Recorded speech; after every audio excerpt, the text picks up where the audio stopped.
This is Geki, the brave leader. This is Goshi, the stoic intellect. This is Don, courageous but brash. This is Boy, the optimist. This is Mei, the girl. Together, Kyoryu Sentai, Zyurangers. And this is a gnome. This is a gnome's grandson. He says another Zyuranger is still in stasis, but the gnome and Barza don't think awakening him is a good idea. Only they bother to say why, because guess what, it's not. Meet Bry, the powerful Dragon Ranger. He wants the Zyurangers dead. Why? Well, it turns out that Geki isn't the real prince of the Yamato tribe. He and Bry were both sons of the Black Knight whom the Yamato king killed in combat, after having adopted Geki as his own son.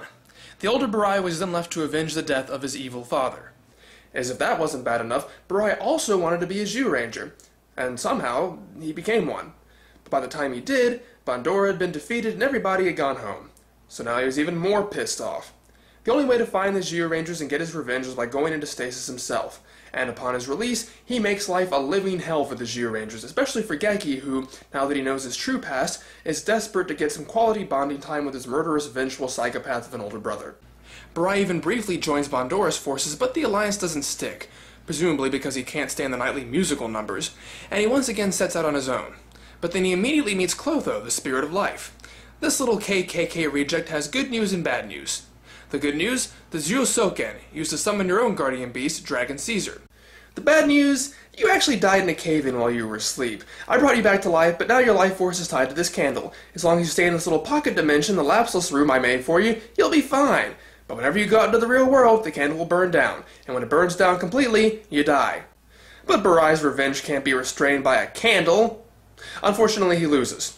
Also, unfortunately, Daijujin then commands Geki to kill Barai to bring justice to those Barai killed in his rampage. But Geki refuses, Barai comes to his senses, and Daijujin gives him a mulligan. To celebrate, they do some epic posing, and Barai joins the team. But Barai doesn't tell the others about this tiny little problem he has with death, meaning he doesn't exactly spend much time with the others. But when the other Zyurangers are getting their asses kicked, Barai hears his brother's cries and comes in at the last second to save the day, vanishing as mysteriously as he appears. But even these short trips take their toll on the candle. Clotho eventually informs the other Zyurangers, and they desperately look for ways to fix Barai's problem. And after a while, Barai starts having weird dreams. He gets in a rickshaw only to be told it's taking him to the land of the dead.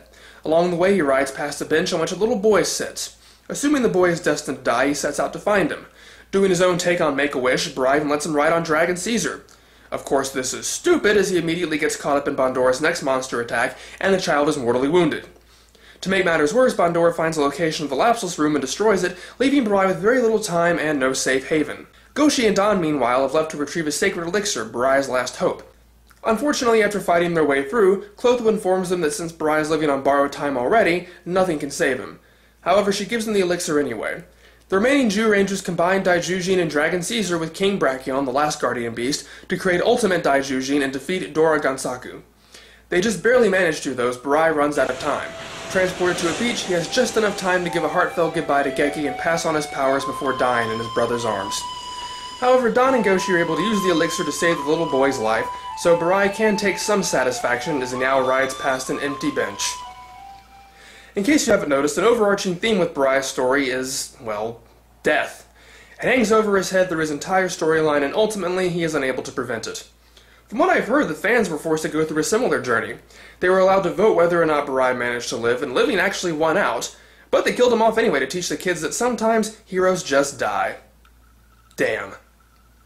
But while Japan was busy unfairly hammering life's lessons into children, America preferred their kids to not know that death even exists, which presented a problem in crafting Barai's Power Ranger counterpart Tommy, the Green Ranger. So how did they do it? Tommy's introduced as a new kid in Angel Grove. He's Jason's equal in martial arts as well as a match for Kimberly's heart. Rita somehow has her own power coin and decides to brainwash Tommy and give it to him to combat the other Rangers. But of course they're missing the long-lost brother and death plots. So cue 5 episodes of the Rangers standing around waiting for the command center to be fixed, battles that go nowhere and end for no reason, a pretty decent duel between a captured Jason and Goldar, and evil Tommy chewing the scenery so much that you're frankly amazed it takes the main characters 4 whole episodes to figure out that he's the Green Ranger. It's an overall good storyline, downright epic for little kids, but it's really heavily padded, and the storyline they were trying to tell could easily have been told better in 2 parts, not 5. The Rangers are ultimately triumphant in breaking Rita's spell, Tommy joins the group, and they celebrate by doing some epic posing.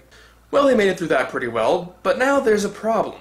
Tommy's not in his own little pocket dimension, and he's not dying. He's in school and is a permanent fixture alongside the other characters. But his Sentai footage is limited to showing up at the last minute. What to do? 2 words. Contrived coincidences.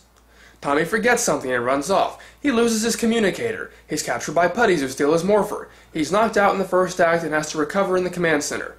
Hey, you do what you gotta do. And while this should have made Tommy look like a complete dumbass, he still pulled it off as he still came in to save the day and it gave him that lone wolf persona. And kids loved him. He had weapons and armor that the other Rangers didn't have. He, in conjunction with Titanus, expanded the overall arsenal and scope, and even though American footage of the Green Ranger had some flimsy, pathetic cloth shield, it did lessen his impact. But the good times couldn't last forever. Just like Barai's days were numbered, so too were Tommy's. His remaining stock footage melted away just like that candle, and when it came time to get rid of him, Power Rangers borrowed that candle idea from Zyuranger. Only instead of bringing about death, it was a candle that Rita created to steal Tommy's powers back. It was said that he touched it while under Rita's spell. It loses points for being pulled out of their asses rather than being properly set up in advance, as well as for the logic bomb. If she had this candle, why wait until now to use it? Jason once again goes one-on-one with Goldar in an attempt to get the candle, but he has to abort the mission to create Ultrazord and save Tommy from Rita's Cyclops monster. Which is a bit odd, since, as you remember, Goshi and Don were both absent from this battle in the original, yet the others were still able to form Ultimate Daijujin without them. But I can accept the different rules as they actually make more sense in Power Rangers. They win the day, but it's too late for Tommy. But Zordon has a trump card. If Tommy passes his powers to another Ranger, at least Rita won't be able to reclaim them. So he chooses Jason as his successor, and I guess the others only cared about him as a Ranger since they immediately stopped hanging out with him afterwards, and he disappears from the show entirely with no explanation.